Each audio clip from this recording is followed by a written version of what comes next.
And welcome back again, ladies and gentlemen, to my boy Najir, the one and only. I'm calling myself one and only from now on. I love the way that sounds. It makes me sound like my ego is getting out of control here. Come on. Power, book 4, Force. We're gonna talk about episode 4, Storm Clouds. First, what's going on, my guy? Listen, man, it's another week, another episode, another recap show. Happy to be here. We got some things to talk about. But listen, I'll let you have your moment. It's time for me to talk to the audience real quick. Because I told y'all on 2 accounts. I said it was going to be the Serbs. And I also said that I felt that more of their past enemies or graces, whatever it may be, but past encounters would show face again. And we got it all in one person, Tatiana, who, well, we got a lot to talk about with the character. I was surprised that it was going to actually be somebody we know in terms of it being the Serb. I thought it was just going to be somebody else coming back, and then the Serbs actually do appear. But this was interesting, and man, and let me say that when Liliana got the "Where My Drugs At" and I heard the accent, I was like, that's it. Seal the deal. The Serbs are on the way, and we should have. And the thing I've been wanting to tell y'all, and I hope you all picked it up, is that, like, let's not forget, Jason was running in Chicago.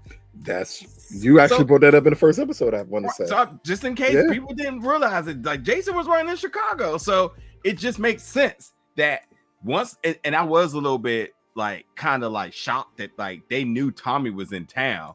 Tommy ain't low key at all at this point. And it's almost to a point that he's burnt in Chicago. It's the movements he's been making this entire season, because he thought no one would know who he was. And again, even though I want to say it's episode 2 when Tommy says, "Oh, this is just like Jason told me it was." They were dropping hints that Jason was there, so the Serbs would had to have been in Chicago and involved in Chicago. And now here we go. This episode, granted, it makes up for you thinking that the Hasidic Jews in that other episode were Amish. So I know they're like, you know what? We gonna give him this one, because he completely. They still won't. All right, so let's get into the episode. And as you know, I go in order of the episode because that's the way my OCD works. So, that's the way they want it too. Hey, look here. The first important thing that happens in the episode, and no, it's not Tommy having sex. I don't care about that. It definitely is. It definitely is important that Tommy ends the episode and starts the episode exactly how I would do it, on top of Gloria. And man, what a lucky guy. Hey, now we can start. There you go. So the first real issue that we have in this episode is with Jannard and Elijah meeting to have the conversation about CBI, but also Jannard's plans. But it also brought up a lot of interesting things and a lot of answers that we did not have before. Yes. One being, Diamond was away for 15 years, and Jannard was running this. 2, Jannard feels, I gave up everything for this business. Yeah. When he said I had college dreams, aspirations, and I gave it all up to do this. So I got to ask a question then to you and the audience. Now, do you feel Jannard is completely justified with his feelings towards Diamond, thinking he could just get out and step back in? Listen, two things here. The other problem that we should bring up is that Tommy asked for Gatorade and he got tap water, and that sufficed for what he needed. I got questions because I don't know anybody's tap water that is drinkable. But the Chicago tap water, you heard her say it. The Chicago tap water. You just know it's different out there. Okay, fair enough. I feel kind of impartial with Jannard here. Whenever you hear somebody say they gave up their college dreams, in this capacity, we know it was something athletic. So essentially he had a collegiate career in front of him, and his big brother said, "Nah, little bro, this is your life. You be on these streets, we're gonna make this fast money, we're gonna do this and that." And I think Jannard, especially when you see how he kind of lit up on the baseball field, that and we all have those friends that had hoop dreams, and every time they get a ball or every time they get around the court, they're talking about those old times. So I feel bad for him because he's like, I literally did give up everything. It's not an exaggeration of speech that I thought in the previous episode. Now you start to really see that. Now Jannard, he does come off like a hothead. He was getting high off his own supply, but he actually could have been something. He really could have. And I think this is also makes that conversation from last episode a little interesting about wanting to get back to the community. Because now you really start to kind of sympathize with him in a sense like, yo, he's like in a very positive manner trying to go about to saying like, I don't want nobody to make the mistake I did. And that's like way bigger than anything he's talking about to Elijah. Like these are some real rooted feelings that he has that you start to think, because with Walter's character, that there could be a lot of racially charged like viewpoints here. And you think like he always say white boy Tommy, but I don't think it's racial at all. I think it's literally like, I think he literally just feels he doesn't know how to really deal with these emotions that he's having for his brother, like misguiding him all this time. And I think he's hurt. And I think he doesn't know what to deal with it. So he's blaming at Tommy. He's blaming at Diamond. He probably is going to blame himself next episode. Like it's I can't help but to sympathize with him, which is the craziest thing. I feel bad because. See, so here's the thing though. Is it partially him blaming himself, or like, just imagine you been in a situation where you ran a business for 15 years and the person who used to run it comes in and expects to replace everything you've done. Yeah, oh, it sucks. Like sucks. That's a hell of a thing to have to bite. That's why I felt it was important. Eventually, they were going to have to talk about how long Diamond was in jail. Yeah, so we knew he was in jail this long. We knew it was I think they said 15 or 16 years. Well, they did say it at some other episode how long he was, or at least I did the math. I don't know, but either way, I knew it was 15 years. But I think you did it by the Jordans, right? When we had that conversation. I was calculating things early, but I think they did say it one other time. No, matter of fact, Diamond did say he was away for that long. But what I thought was interesting was that when Diamond was gone, then Jannard was the next person up. It was a no-brainer. He was the next person. And they do, another thing that was interesting is E did say that Diamond was the big homie. So like the structure is there and people get it. He went away and people get it. But Jannard stepped up, and I don't think he truly inherited the big homie title. And I think he's torn now because he's just like, yo, I kept us afloat for 15 years. Which is huge. It is a big deal that he kept them relevant. They're the second biggest group in Chicago after the Flins. But third biggest. Maybe because now they're starting to bring up the Yardies as being a big group now. But no. I wouldn't even talk about the Yardies. Oh, the Serbs. Yeah. yeah. No, but before when they was talking about territories, they said, they said the Flins was here, and then they said that the CBI had everything. Everything else down south or below the border. So like, and that's how Vic depicted it. So, either way, I think he still feels like he was almost on a workforce when you were acting in a position and then they hire somebody else in. You're just like, wait, what was I doing here? So can I throw you a quick curveball? Because we're going to bring up later on in the episode from a different conversation, but it's extremely relevant to this one. Is it that he feels like a worker? Or is he feeling exactly the way Vic told Walter he did not want to feel? Like a boy, essentially. Is that what that statement? Because Jannard, even though he took the place of his brother, and we see everyone sees Diamond as the OG, the big homie, that means you can never get that status at that point. Right. The same way Vic said, if I stay with here, I'm a boy. Still. No matter what. And if I leave, I'm not a man. So it's that same correlation. Like no matter what I do, I can't replace you. And because I can't replace you, I'm always going to be looked as less than. And I think that's Jannard's issue. So to further redirect your question to the audience here is like, do you feel that Jannard is justified to want to break off and do his own thing? Because maybe he was maybe he was I'm not gonna say misguided. What's the word? Led astray, misled. Thank you. Yeah. There's the word. I had to go to the biblical sense by saying led astray. And this is crazy because that last episode I was like, oh, he's a hothead. He's gonna be problematic for everything, everybody and everything they work for. But now you look at it, kind of like, well, it is hard when you say, and you're right. You are very much right. You're much like it is much like Vic, because if Vic had his way in adapting, and Walter all of a sudden's like, oh, we're not working with the blacks, and then he cuts it off, and then we go back to it. And I think we still haven't really uncovered the change in philosophy, but we're going to get there, and I think it's going to add more contents to the divide here. So that's my piece on that. Most definitely. And then move on to the other part of this is when we finally see Dmacc again and find out he is part of CBI here. I know it's not that big right here, but it's just a big moment to see that he is part of that organization, which is also leading to him the led astray route that we've seen them go so far with Dmacc, especially from the initial shooting up of the club. Yeah. So we got to wonder, did you do that under the name of CBI, or did he do it for the other reasons that we constantly brought up here? But I did like the point that they brought him here and to show that he's actually a valued member of the organization. The point that that they're going to him like, or not Diamond, Jannard is going to him basically saying, hey, I need other people. Who do you think can do this?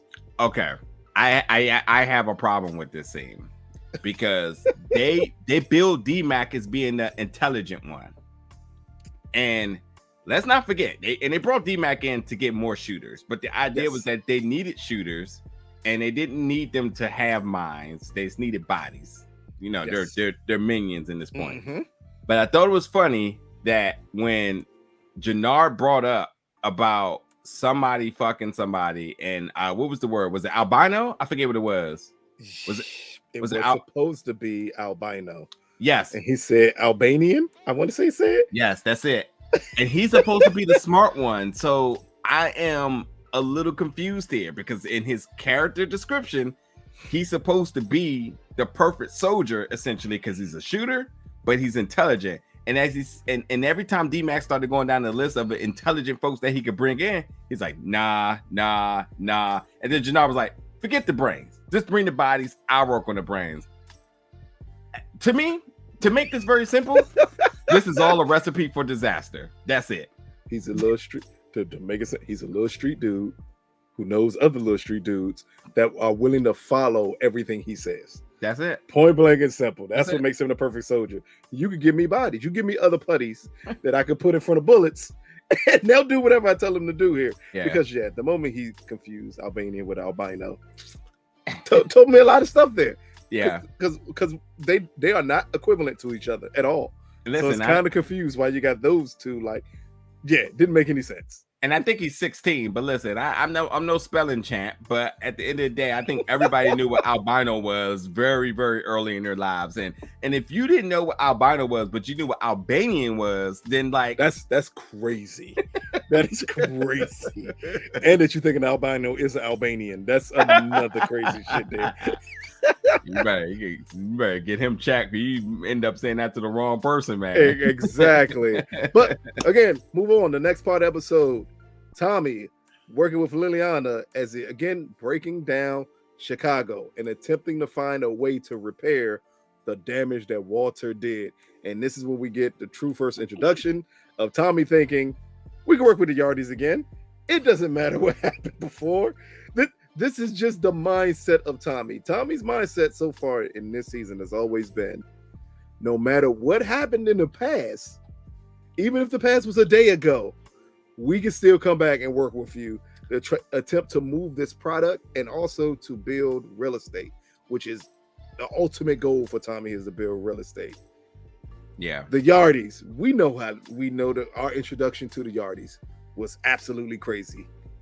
Did you think this was even a smart idea to attempt to work with them again?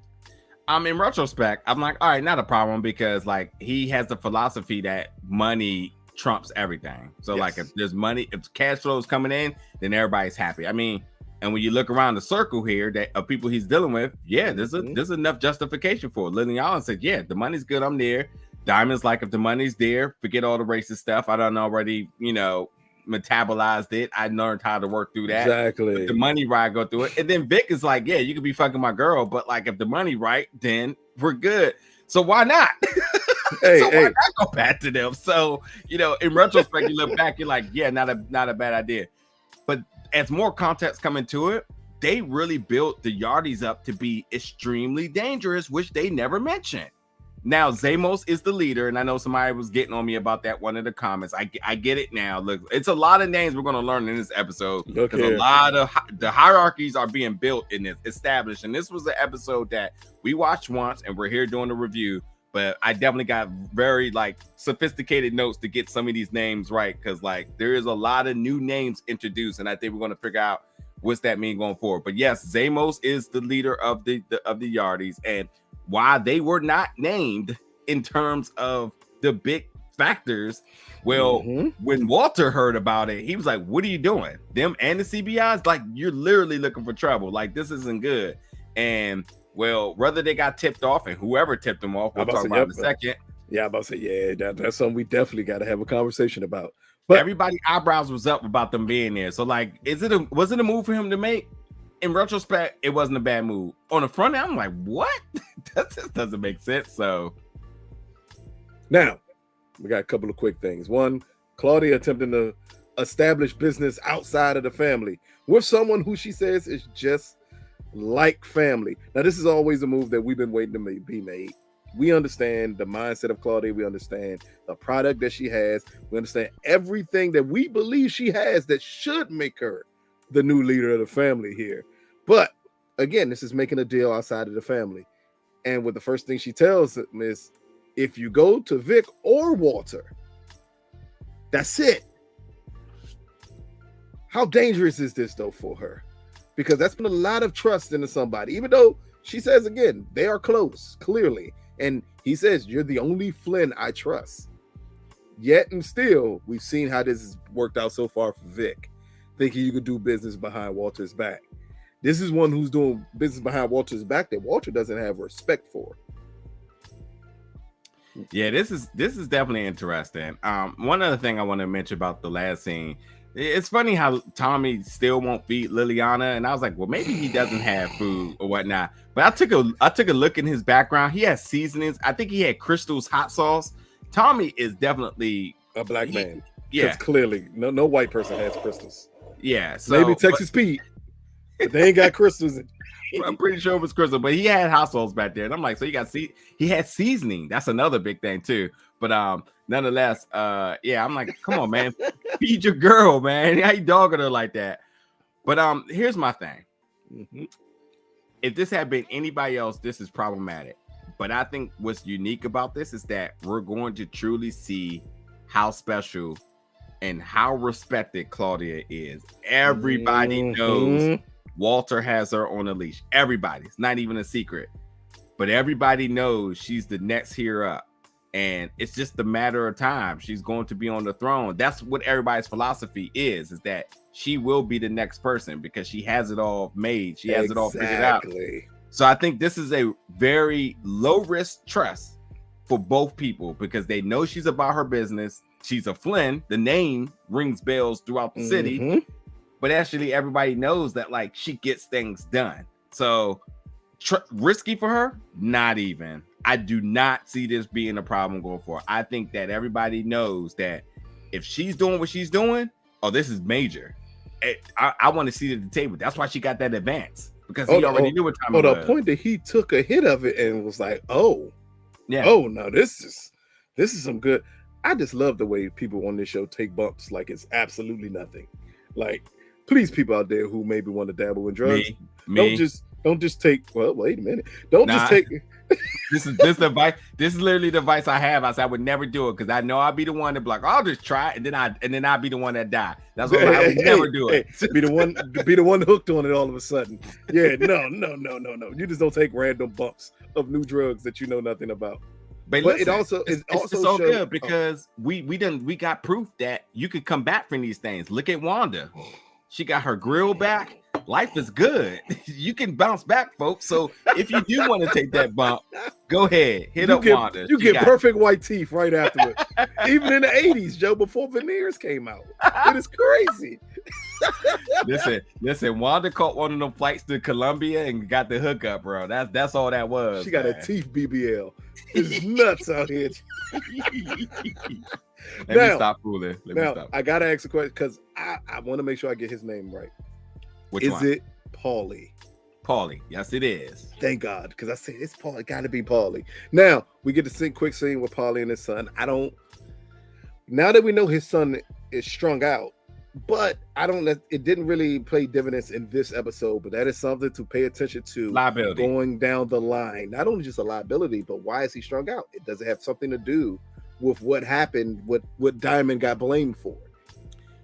Okay. Like I think that's just something to pay attention down the line. It's not overly important for this episode, but it's definitely something to pay attention down the line. Only thing I want to add is that because I had so much emphasis on wanting to know more about Paulie, and a lot of people in the comments, which I appreciate you all last week, is we established now that Paulie and Walter are brothers. Now, again, I didn't do my research, so you all can correct me on this too. Now, we did hear Vic at some point, we'll get to it, but Vic did mention that, hey, I know that you were not involved with my aunt and my uncle. But Paulie and brothers will have the same last name, which means that what am I missing here? I think the correlation of thinking that they may be blood-related brothers is one thing, but thinking that they're street-related brothers actually could be more factual. Just because if we pay attention to what Liliana said to Paulie in the last episode about how did someone like you get connected with them, it is almost insinuating that y'all not the same race. Gotcha. Why would y'all be connected? It's kind of like that Casino when you had Robert De Niro was Jewish and he's moving with Italians. It's the same thing. Yeah. But if they grow up as being close to one another, same way Tommy and Ghost did, so he calls him Uncle Tommy no matter what. Gotcha. But then it displays just how close they are connected. That he's not just hired help. Yeah. He's someone close enough where they treat him like he's family. Yeah. Gotcha. And he had to sit at the table. So exactly. There's that. At the same instance we get with that, we also got to see the start of Liliana doing recognizance on Claudia for Tommy. Even down to we get to the next one with the meeting with the Yardies when everything goes haywire, but before everything goes haywire, that's when Tommy gets even more information about Claudia and the way she's moving and the way she's doing business. What is it that you think he's trying to get from Claudia's movements? Because it's kind of weird that he had her surveillancing her. I think he doesn't have a resume on Claudia. So he knows enough, but not an entire resume. Yeah. And I think this was just the icing of the cake here to say like, hey, just get a little bit more because I'm definitely interested, but like just in case, because what I see at face value does mean a lot, but I need to see what she's doing when I'm not looking at her. And I think that we know Tommy is trusting of women. We know Tommy likes to empower his women, and he knows we like to work with them. And I think this is a case of him giving a lot of benefit of the doubt, the face value. And I think what Liliana was doing was just like, cool, that's all I need to know. Because at no point was there any distress of like, why or who or what. It was like, you know what? She is about her shit. I'm down. And I think we're going to see that next episode. Like, hey, I saw you moving around. Don't worry about it. But let's talk. I think. Oh man, you saying Tommy empowers his women? Are you saying Tommy's a feminist? I never would have thought about Tommy as being a feminist. I'd never seen him ever like straight up disrespect a woman in the drug game. I mean, he's a street dude. He hasn't. He ain't like Angela, but every other woman was perfectly fine with Tommy. But he also spared her a very lot. He gave her until the fact that she was fed, and that was just it. But like every other woman he encountered, he gave them some mild benefit of doubt. I mean, yes, the love. I mean, I was about to say the roid rage, the cocaine rage that he gave. What's her face? I mean, yeah, she was a casualty, Holly, but. Yeah, everybody got a free deserved to die. We don't count Holly. Holly deserved to die. Now, here's the biggest question of the episode to me so far, especially at this point. Who do you think tipped off the police about the Yardies? Because this is the next scene where we see Diamond, Vic, and Tommy right after their meeting at the diner, which is not overly important besides them setting up to meet to repair everything that Walter did, and that they kept on asking them black men for coffee in a diner where you goddamn know they've been cooking this whole time. You better not just ask for goddamn coffee. Besides that diner scene, just showing them getting back together and attempting to repair business. The next big scene with them is with the Yardies and them attempting to establish something here, yet and still getting tipped off by Elijah that it's a problem. The cops are hot on your tail. Not only the cops being hot on your tail, the other issue is that dirty cop was there. Yeah. So one, I hope I can retire at some point and open up a diner and be just like that. Like that's literally my life goals. I literally want to be that black uncle who like don't cut me off, and I'm definitely coming for everything you do. Like, don't ask for nothing on the menu. Just look at me because I'm getting you what I want you to have. Talk about a coffee, nah, bro. But process of elimination here. Vic obviously didn't do it because he confronted the dirty cop and said, you should have been the one that tipped me off. So that's the number one thing. Mm-hmm. Tommy, who are your resources? Clearly nobody. So that just, so it goes to Diamond now. Diamond was the one tipped off. Now, how would this have happened? I think there's a very big clue in the whole scene that hopefully everybody picked up on, but there was a truck that just ran through and the cops went after them, and that was that. That's a decoy, folks. It's almost like a warning. Mm-hmm. Yeah. So, by the way, do y'all remember just like, I don't know, 5-10 minutes ago, we were talking about Dmacc and them looking for folks to do some shit? Right? You think that was the folks? I think that was the folks. You know why? Because when Dmacc was naming names, he didn't name Marshall. Marshall's a no-brainer. He was outside with Marshall in the last episode of Barbershop. Marshall was the one that pulled the gum on Tommy. So it should have been a no-brainer. If Dmacc knew he needed a certain person for a certain thing, it would have been Marshall. That wasn't him. I think this is a bunch of other knuckleheads that did not need brains to drive through, do a thing, and Jannard set it all up. Because I think Jannard is trying to dictate what Diamond does. I think Jannard is trying to work with the Yardies and come from under Vic and Diamond's plan, which does completely jackknife everything that they're trying to do. See, and I thought the opposite. I thought Walter set this all up. Really? I thought Walter had Vic followed. And when he gets the information he gets on Vic wanting to meet with the Yardies, he sent the cop there to set up everything because he knew the cop can't, and no matter what, the cop is not going to do anything to Vic, but he can get and arrest Diamond again, which is what Walter wants more than anything else, is for Diamond to disappear again.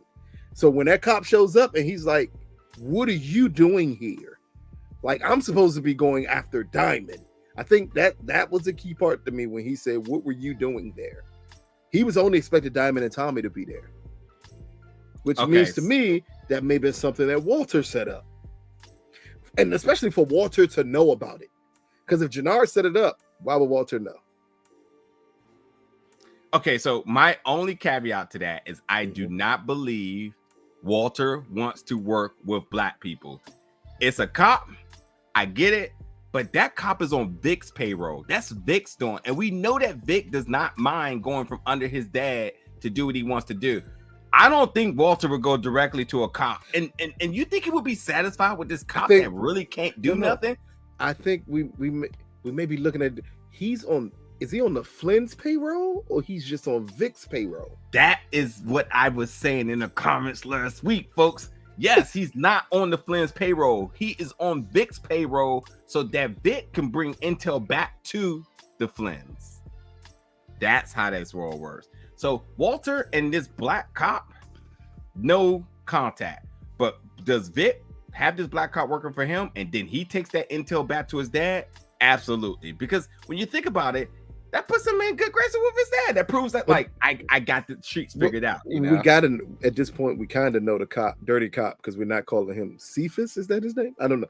It's something like that. Somebody got you in the comments for that too. So I don't know country names, but look here. No matter what, we know he works for someone, but we also know he has to be taking a piece from someone else also.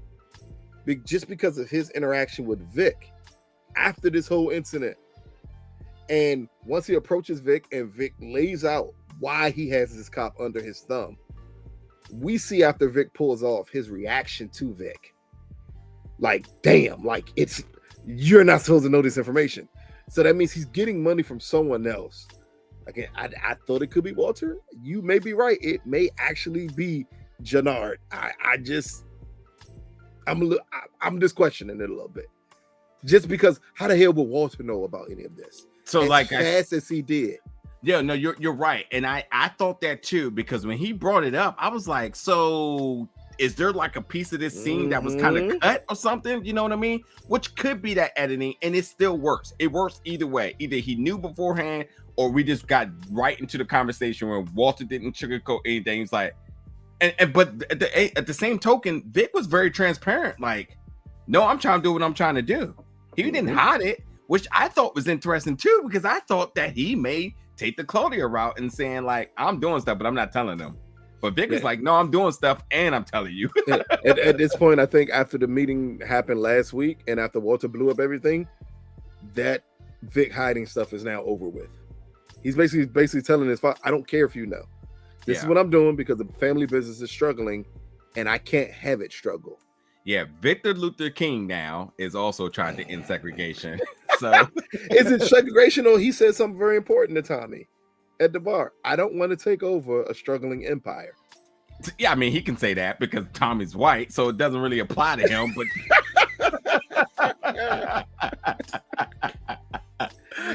oh man, and I know y'all thinking we skipped a couple of things. All we really skipped, Claudia wanted to meet the cook of the new drug. We'll get into. Cannot wait to talk about something a little later. Black queen. Exactly. And Vic letting Tommy know, I know you're screwing Gloria. No big deal to me. We're on a break anyway. The only thing to mention here is business is. Oh, that's the next thing. I was about to get on that. Go for it, bro. Hey, man. Hey, that's definitely something huge that Tommy brings up. But I want to say, is it before we get to that? No. No, you're right. No. Yeah. This is where Tommy meets with her. I'm thinking of the conversation with Tommy and Walter beforehand. But this is when Tommy meets with Gloria to let him know we're kind of over at this point. I'll find a new bar to go to. Wow. Which is the best way of saying I'm going to find some new pussy. I've never heard it put that way, but it's an amazing way to put I'm going to find a new bar to go to. Yeah. For a while. He didn't say forever. He just said for a while, I'll find a new bar to go to. Listen, can I have like 3 seconds? Tommy, come on, bro. We all know how this plays out. He can always be the one talking about business over it, but he is the biggest liability when it comes to that, because love really can screw with his head. And I think that he's probably contemplating that, but I think he's going to be an addict to go back to that soon.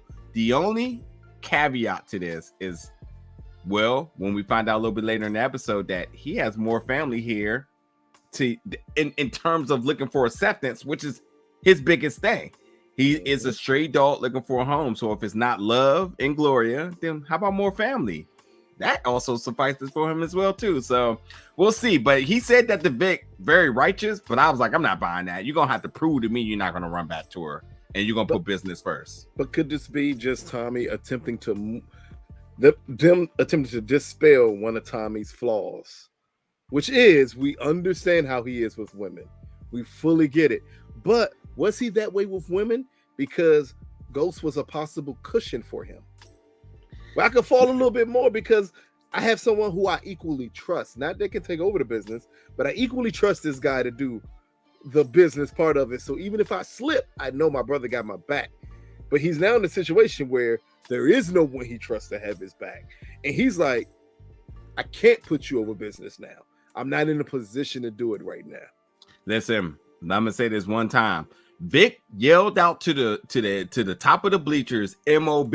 I'm gonna need Tommy to do the same in order for me to believe it. Just that. Forget all that cushion BS. I'm gonna need Tommy to really prove it, and he's gonna have to scream it to the top of his lungs, MOB.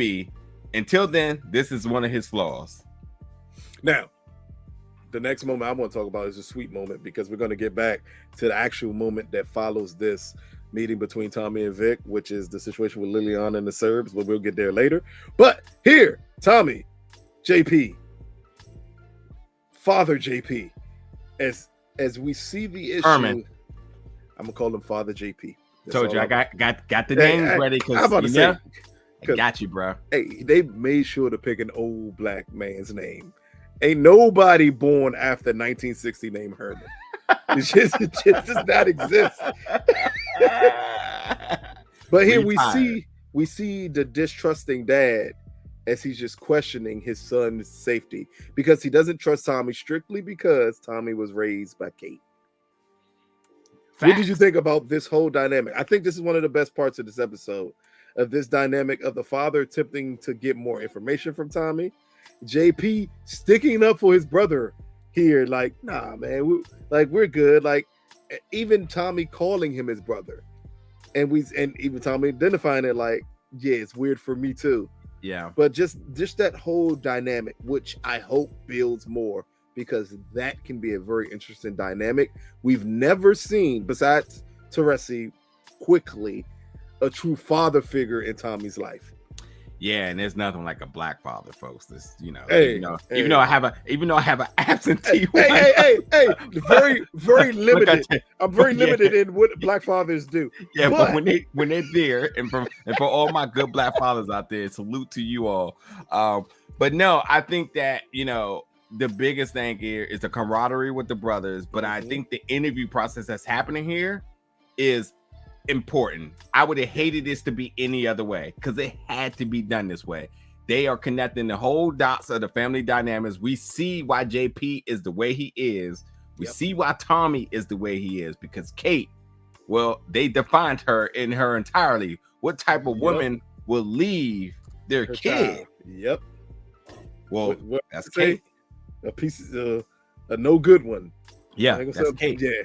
Yeah, will leave their child. So, Herman, I think, didn't do anything he shouldn't have done. He even could have pressed harder, if you ask me. But I think that he is creating, there's a house there, but he's creating a home. And I think that's important for the development of these two characters. Like, what's scary about all of this is, as I said, is that Tommy's never had this.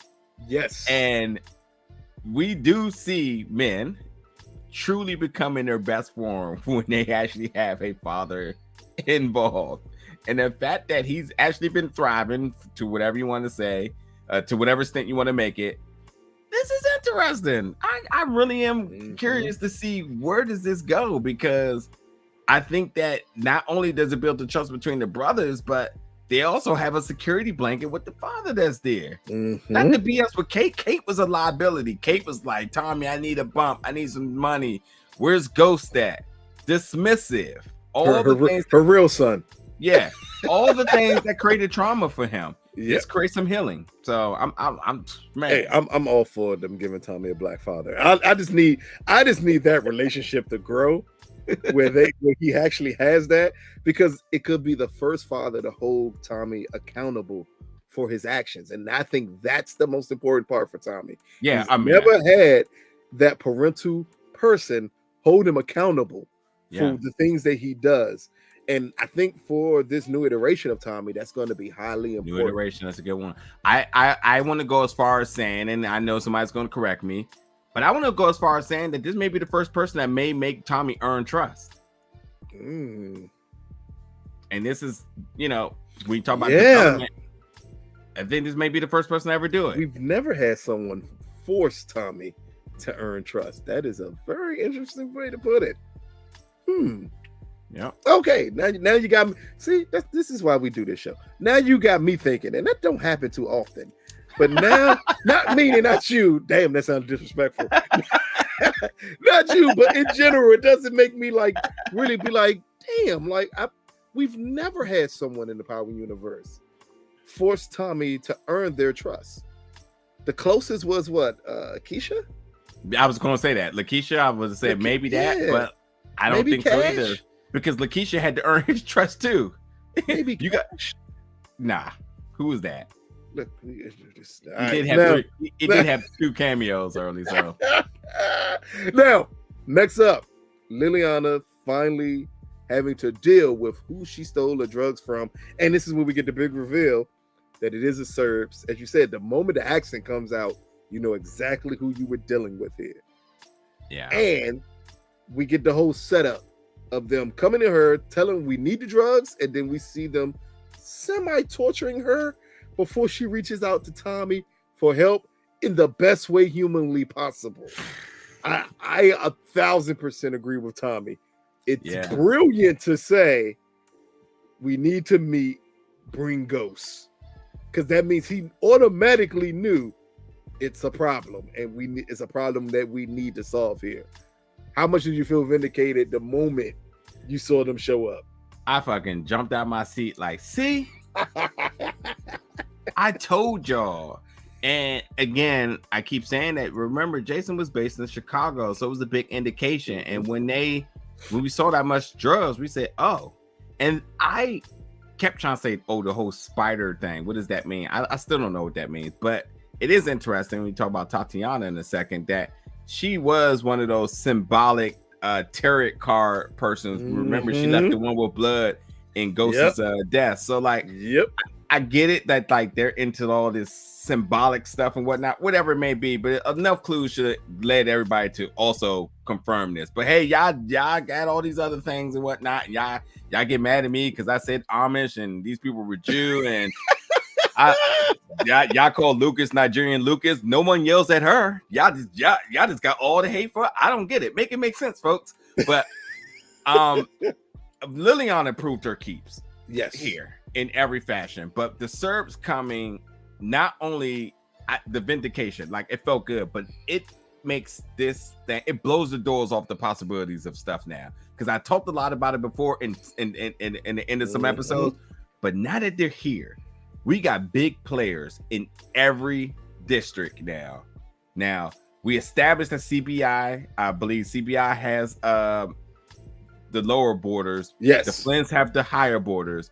They said the Serbs. No, they said the Yardies have the part of the west. Yes, the west side. And where does the Serbs come in? Do they got the East? Are these the 4 players here? Well, we also get key information on the Serbs when Tommy goes to Diamond about them, and it also gives Diamond info on how big Tommy is. Yes, and he said, you must think a lot of yourself. What makes you think Chicago Serbs will have an issue with you? And for him to say everything that him and Ghost went through, that they have dealings with them. Yeah, I think that should have went off in Diamond's head of, oh, this white boy clearly is a little bigger than I thought. 2, it also is with them finally mentioning the head of the Serbs, because I know you're good with the names here. Yeah, so we're definitely between 2 scenes here. So let me make sure I'm right. But yes, and actually let's get to that part in just a second. But yeah, in this scene in particular, like, you know, the fact that they're here and the fact that we automatically got the hierarchy, because as you mentioned about that conversation on the sidewalk, which we'll get to in a second, everybody in this room kept saying she. Yep. And so we was like, oh, so it's a female running. And I was like, wait, who's alive? I was like, I couldn't think of her name. I was like, who was the one that was like sending all those messages? Tatiana. Yep. So I get the she, but then Tommy said the most interesting thing. I know who's going to come knocking, but who do they answer to? I'm like, oh my God, it's another person above? Because if you remember, a lot of people, their organization is huge. I mean, they said the Serbs of Chicago, they clearly must still be in New York at this point. I mean, she just got off of a G5, got into a Maybach truck. I didn't even know they had those. Hey. Oh, plenty of them. I'm used to seeing them now. Every rap video has one. But so we're seeing structure in a way that the power shows don't show us, that like you can give us a spin-offs with the Serbs, and that could just be interesting because when you think about the different heads of the Serbs that got cut off. Now, Vladimir was the one person, and then Dean was the next person, and then Jason was the next person. All these big heads got cut off, and they're still thriving. And all of them were always under someone. That's someone. That's I got the key the name part. Somewhere here. Yeah, but that's someone. All of them were always under someone. Dean / Milan, because that's what eventually what everybody knew him as. Yeah. And then when you got rid of him and then Jason took over, they were always kind of the middleman. They were the guy who was sent to control New York, but they were never the head person. Yeah. And here, I think we finally get here the name of the head Serb. Right. So Serbian. I didn't watch it with closed. We didn't watch it with closed caption, so spare with me. But I know you all will. Remotely close to being her boss is Mil Grage. I think that's how she said it.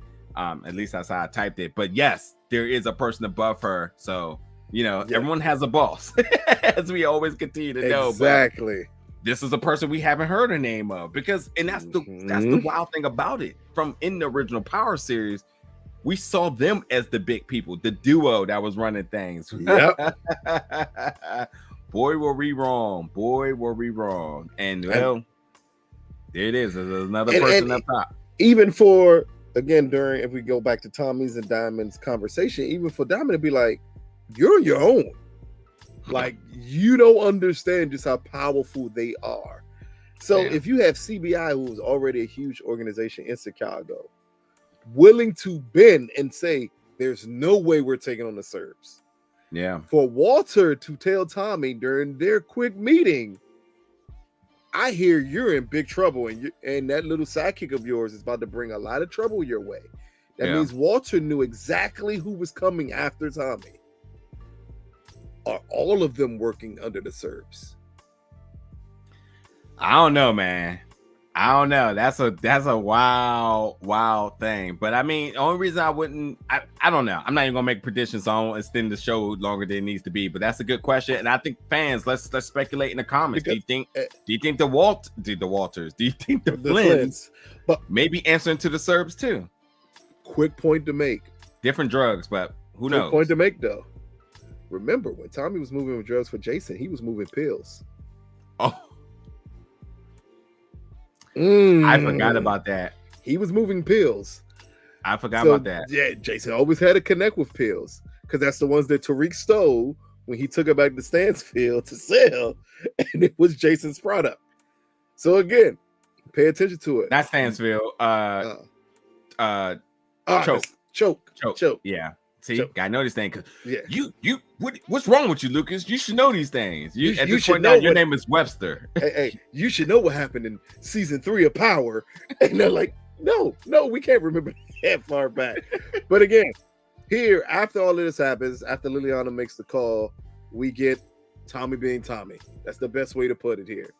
After giving the heads up and him helping Liliana escape the Serbs, killing them, but then him finally finding out, you should have told me in advance who these people were. But she said she didn't know. But we know she's lying. Do we? She said she killed them too fast before she heard the accent. I mean, I thought that was a very unique choice of words to say, but I believe her. I don't feel like she has a reason to lie. That many keys, you know who you stole your drugs from. Ain't no way in hell. Ain't no way in hell. To me, she was lying. Kind of rocking with her. I think she knew who, but she didn't want to say who. Because actually, if we play it back a little bit, and now this is me doing a little bit of research, not full, just a look between episode, this and our review. Liliana had dealings with the Serbs also. There's no way she shouldn't have known who she got those drugs from. That's all I'm saying. There's no way she didn't know who she got those drugs from. Go ahead. I do got a question. Mm-hmm. When they looked at the phone and they said they didn't know who Ghost was, that checks out, right? I mean, Tatiana wouldn't know who Ghost was, but remember, they kept that Minions shouldn't know who he was. But how do they know who Tommy is then? That is a very well. They said because she would be interesting to know that Tommy Egan is the person. Yeah, so that means Tatiana. But remember, that means Tatiana knew Tommy was in Chicago, but she also know Ghost is dead. So there's no need to bring up Ghost to them, but she would bring up Tommy to them. Got it. To let them know, like, hey, look out for her, Liliana, but also look out for Tommy. Because Gotcha. Tommy has to be the person she's with. Because again, They work Liliana through. knew who I'm about to call him Vladimir, not Vladimir. Dean, No, before Dean. Jason. No, Jason it's after Dean. It's Vladimir, Dean, Vladimir, Okay, Dean, Jason. Vladimir. Those are the three. Yeah. Vladimir was the one with the orange hair. You know why you throwing me off? You keep on calling him Dean, and in my mind, it's Mulan. Milan, my bad. Yeah. That's what's throwing me off. But yeah, Scar, the Scar crew. Yeah, because Vladimir played the key element with Liliana. So that's how they would have known that connection. So then they would know Tommy because Tatiana would tell them Tommy's in town, but they wouldn't know nothing about Ghost because Ghost is dead. Yeah. And we understand that Tatiana, as we see at the end of the episode, she knows Ghost is dead. And she knows Tommy didn't necessarily kill Ghost. Yeah. Which is another very interesting thing, because clearly the setup for Tommy leaving New York was that Tommy killed Ghost. And for her to say, I would have thought you would have killed Ghost. Again, something we'll get into as we get into the end of this episode. Mm-hmm. The next important thing here, JP, Dmacc, the whole setup at the club. We finally get the reveal that we were talking about. You skipped a couple of things here. What did I skip big? Really quickly, we do understand that the dirty cop has a liability, and that is. Oh no, I brought that up already. Did you? About his sister? Mm-hmm. I brought up. I here? Yeah, we literally talked about it, and I said Vic reveals. I didn't bring up that it was his sister, but I said, but Vic reveals why the dirty cop is under his thumb. Oh yeah. So you got to, I mean, we've seen this story in so many different movies. Yeah, that's why I didn't think it was. If it's not a mortgage, it's somebody sick that they're trying to take care of. So like, very easy storytelling here, but. And Vic did put his foot down and say, you should have been the one to tip me off, which I thought was important. Yeah. But the other thing I was going to say before you got to Dmacc is, upon that sidewalk conversation here, we do understand that, Diamond brought up in terms of who was the shot caller in Rodonovan Markovic. I'm confused here. So we got two names being thrown out. I thought Markovic was the same name that they said also. That's the name I remember as Markovic. So when I'm just quickly looking at my notes. But keep in mind, I am not good with names. I heard Mil Gargray, but I mean, we can watch it again, and folks, you can just correct us in the comments, but I definitely heard Tatiana name a name because she named who her boss was before Tommy killed her, but then Diamond named a person with two names. So at first I said, okay, so Diamond must be talking about who is the hierarchy in terms of the Yardies, but I know they were talking about the Serbs, so it wasn't the Yardies, it was the Serbs. Mm-hmm. But are we understanding who is the boss of everybody and who is the boss of Chicago? Because remember, she came in on the G5 because there was an issue. So did she come back from New York where everybody was at?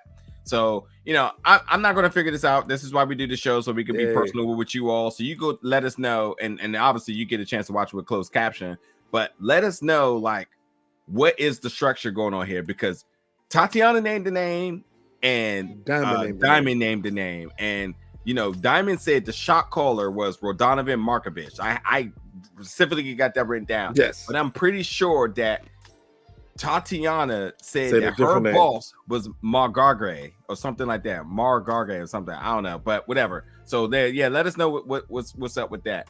But I thought it was other thing too is that, we got one thing that I wasn't expecting, and Tommy stood up for Liliana. He said, "This is your death. Be gone." Nah, she's good. He took care of her. So the only reason I wanted to bring this up is because I think while Tommy tries to play her, he does respect her and he got her back. And that's important. Oh, see, yeah, I was going to bring that up because that happened actually after Dmacc. Okay. Because then we get the situation where after Dmacc, when Tommy goes to Diamond to like put her up and be like, hey, I need her to stay for, But before that happened is when we get the situation with Dmacc and JP. And we finally get the reveal that we've been talking about from the moment we saw Dmacc shoot up the club the first time, is that he knows exactly who JP is, and JP has the slightest idea who he is. Yep. As we see it here with him confront him again, JP finally comes out like, hey, put down y'all weapons. I will beat all of y'all if you just put down your guns. And see what happens when you kick it with your dad drinking whiskey? You come out here, they got a gun, you got a bat, and you're like, what's good? Marshall was ready to off him, but hey. But then we see the interesting part of Dmacc saving him. Yeah. He's shooting in the air because he knew that would throw everything off again. So that was the clear indication that Dmacc knew exactly who he was. But do you think it's a situation where Dmacc believes he knows that JP knows that that's his son? That he's his son? Too much hurt. Other than that, what would be the point of doing all of this if you don't believe he knew that you was his son? I thought that originally too, but I have no clue. I mean, and again, is this just a roster of bars that aren't paying for protection? So they're going out hitting licks until you get protection. I mean, is that how cash flow works? Where it's like, look, if you're not paying the right people, then we're hitting your spots. And I think that, you know, as Marshall said, are we hitting it again? Are we going to rob it? He's like, nah, we're just going to send a message. Send a message, yeah. And I think the message is saying we're going to keep doing this until you pay whoever, you know, the person that's collecting. And at this point now, is that how CBI makes money? See, I would have thought that up until when JP asked him, why are you doing this again? And the look on Dmacc's face, that was a personal look. That was a look like, is that? But wait, is this what Jannard has been doing to make money? Oh, partially, probably having them pay for protection, but I think this is personal. I think Dmacc knows exactly who JP is. No, Dmacc definitely does, and I think that eye to eye. I mean, there was hurt in both of their eyes. There was definitely. I mean, either he was hurt or he was drunk because he was just off the whiskey. I think JP's hurt is the point that you're constantly messing with the business. Yeah, you're messing with this place that he's sucking all his. It was money a good into. scene. It was an absolute good scene. A great scene between these two here. Second best scene of the episode. Yeah. The Shane and Tommy scene with Vic and Walter was amazing. But Dmacc's reaction to it is what really takes it to another level, because you see the hurt behind everything. Like you almost expected a tear to fall from his eye as he's doing this, because he understood, like, I don't want you dead, but I want you to pay for everything that I think you've done wrong. Yeah. My thinking is just, did he believe that JP knew that he was his son? That was my whole thing. I didn't know if he knew. And I said, let me ask Nate. Maybe you're seeing something I didn't see there. Yeah, I mean, I see it. I at one point felt like it was a tactic by Dmacc to send a message to his dad, but I think now he realized he's kind of caught in this crosshair. I mean, not crosshair, this web of like, didn't realize what he was doing. And then when he got to that moment, I think he was shocked. I think he was hurt. It was a combustion of emotions. And I also don't want to theorize on this too much either, because we clearly I think we'll see it. We'll see it probably in the next 2 episodes. So Dmacc was hurt by like, oh my God, it's him. And JP was hurt because he was just like, yo, y'all are costing me a lot of money right now. So it's going to be interesting. I think what's going to be interesting is that wait till they have their first conversation. And what does it mean? Exactly. You know, will JP be hostile, or will he be accepting? You know, or worse yet, if he meets Tommy first. Well, that's the other thing, because Tommy is working with CBI, and at some point, Dmacc and Tommy are going to meet on what, enemies and foes. What's the opposite of foes? I'm getting tired. They'll be on the same team at some point, right? Because right now, you know, Tommy was held up with the gun, so they were foes at that point. But at some point, I think they're going to be aligned on the same side. Maybe not. But either way, he's going to know who he is. And then when he realizes that that's actually your uncle, or worse yet, he brings up JP or that club up, and Tommy says something like, "That club is off limits." Yeah. Oh, it's going to be interesting. It's good storytelling on the way, so I'm excited for that. Exactly. Yeah. Now we're coming up on an hour, so I'm just going to let you go as I bring up these next couple of topics, because this is the stuff to close out the episode before we get to the big ending.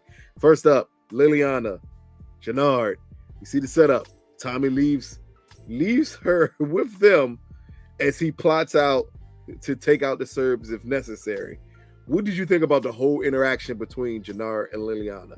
Jannard has a very creepy fetish. My man owes her 8 bands because of her cutting, and he paid a stack to be able to kiss her scar. Dude is wild, but the biggest thing is he got high off his own supply. Liliana does have restraint, which is super key. And she says, like, if it's not mine, I'm not fucking with it. Well, who has he been getting his shit cut with all this time? If it's not from her, after he screwed her over. That's a great point.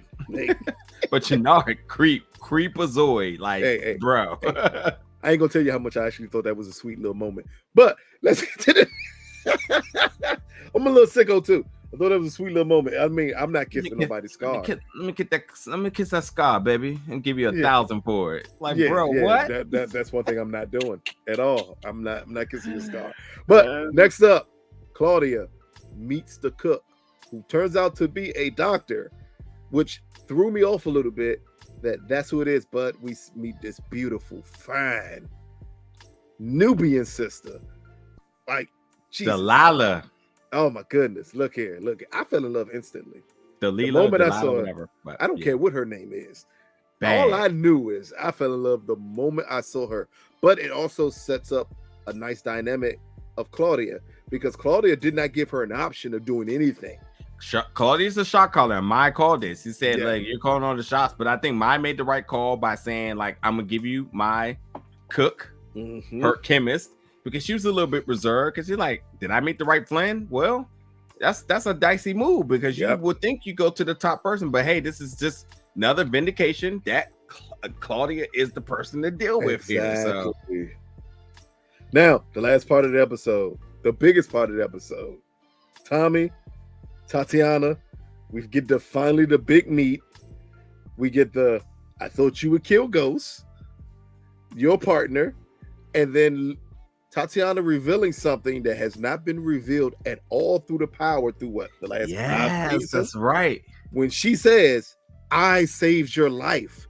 Because if you remember when Tommy was completely broken down and Jason definitely wanted to kill Tommy, for Liliana to say, Tatiana to say, I saved your life. Yeah. I'm the reason that you're still alive here. And for Tommy to still set up everything in motion the way he did, with Vic being his partner after Diamond told him no. I think that's a hell of a big reveal that he went to Vic to help him carry out this plan. After him and Tatiana's conversation, we get Tommy being Tommy here when he says, you should have never brought up New York. And for him to take out Tatiana. What did you think about this whole setup? Not just Tatiana and Tommy's conversation, which I think is hell of important here, but also the point that he went to Vic to help him carry out this plan. Vic MOB till the day he died. Look, Vic proved his keeps here. Yep.